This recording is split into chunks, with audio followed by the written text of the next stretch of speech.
Welcome to the GardeningDad.com's gardening school. My name is Paul, and today I'm going to teach you the ultimate guide to mulching. In this course, I'm going to teach you 4 important aspects of mulching, and this includes why you should apply mulch, how to apply mulch, the different types of mulch, and what to look for when you're buying mulch. Not only this, but you can check out the GardeningDad.com article, Best Mulch for Better Gardens, to learn about the 10 best mulch to apply for different types of plants. This will guarantee a better garden for you and your plants. So let's begin. Let's talk about the 4 different types of mulch that you can apply around plants, trees, and other things in your garden. The first one is compost, natural compost. You can apply this around almost anything. And the benefits about this is it's going to provide a lot of nutrients to your plants, to your trees, to your garden. Not only this, is it's going to help prevent weeds, and it's going to provide a lot of moisture protection for your trees and plants. The downside though is that this type of compost can quickly need to be replenished. It's going to really break down fast, and while it provides nutrients, you're going to have to replenish it a couple times a year. Your second option that sometimes people use to provide mulching is going to be straw. Straw is not typically the most common, but you do see this in farms and some rural options. It's inexpensive. It's a great way to prevent weeds. It's a great way to protect your trees and plants to help retain that moisture and protect them against insects. The downside though is it's just not as effective as other types of mulch options. Your third option that you're going to be able to use can be wood chips or wood bark. Typically, this is what I use most of the time around my yard, especially if I'm not looking for something that's going to look real pretty or jump out at you. The benefits of this is it's extremely inexpensive. Most cities or towns will actually provide this for free. Another great benefit about this is you can provide it around your garden, around your plants once a year, and when you do that, that is all you're going to need. It's going to prevent weeds, it's going to also help retain that moisture. The downside, a lot like any other type of natural mulch, is that you're really going to have to replenish this every year. While I do it once a year, I like to typically do it in the spring and maybe once in certain areas in the fall if I notice that it needs replenished. And your final option is just going to be that inorganic option. This inorganic option can include anything from weed preventers or weed blocks that you can buy at your typical garden store. It could be newspaper. There's lots of different options. These are all effective. Sometimes they're even more effective than your natural compost and natural mulching options, but they're typically going to be more expensive. Not only that, they sometimes can be harmful to your gardens, to your plants, and even to you. So be very careful when applying certain inorganic options around your garden or around your plants. Now that we've talked about the 4 different types of mulch that you can use, let's talk a little bit more then just around why you should apply mulch to your garden and to your plants.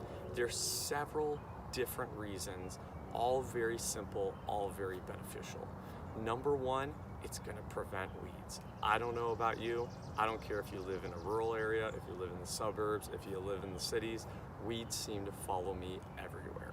Mulching is a great way to eliminate this. Not only that, the next option is it retains water. And here in Ohio, that is incredibly important. We're in June right now, and it's been 3 weeks without rain. I know this is common among different parts of the United States and rural.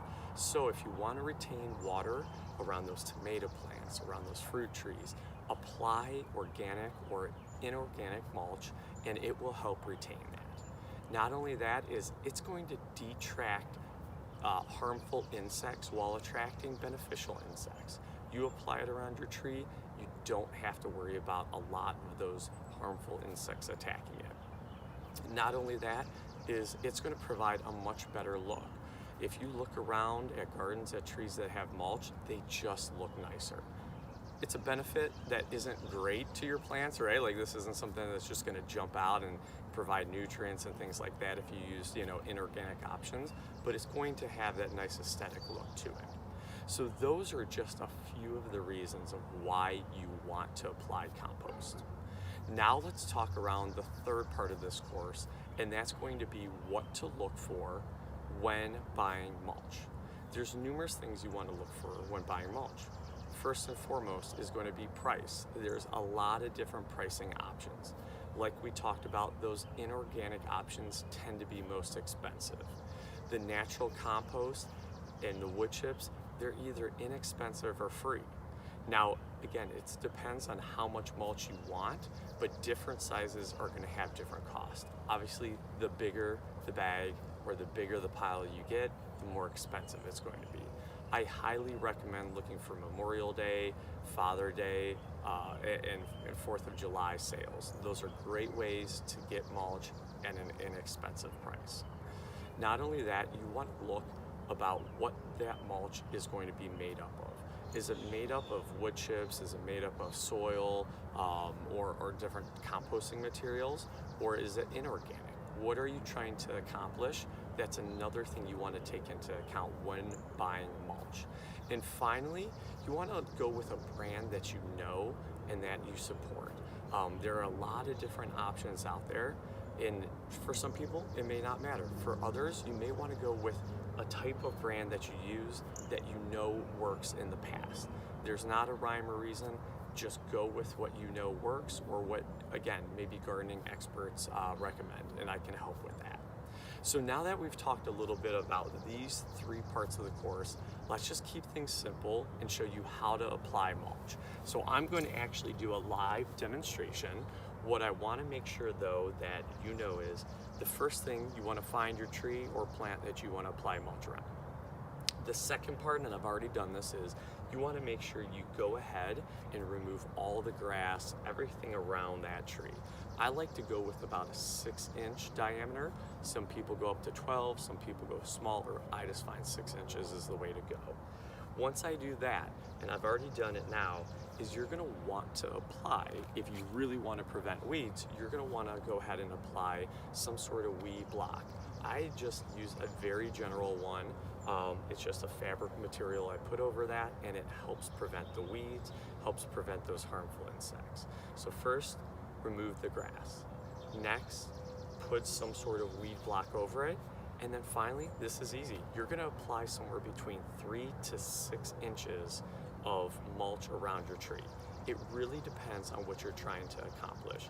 Some people want a nicer look, some people want it wider. I have certain parts of my yard, I really only apply a couple of inches because I just want a nice little layer on there. What you want to make sure you do is when you apply that mulch, you don't want to get it too much higher than maybe an inch or two from where really the trunk of that tree meets the ground.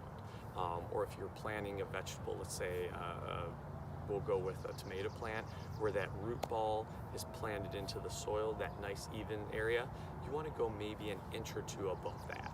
So very simply, all I'm going to do is I'm going to take my mulch, which I already have here, grab a nice handful. Got about a nice 6-inch diameter here,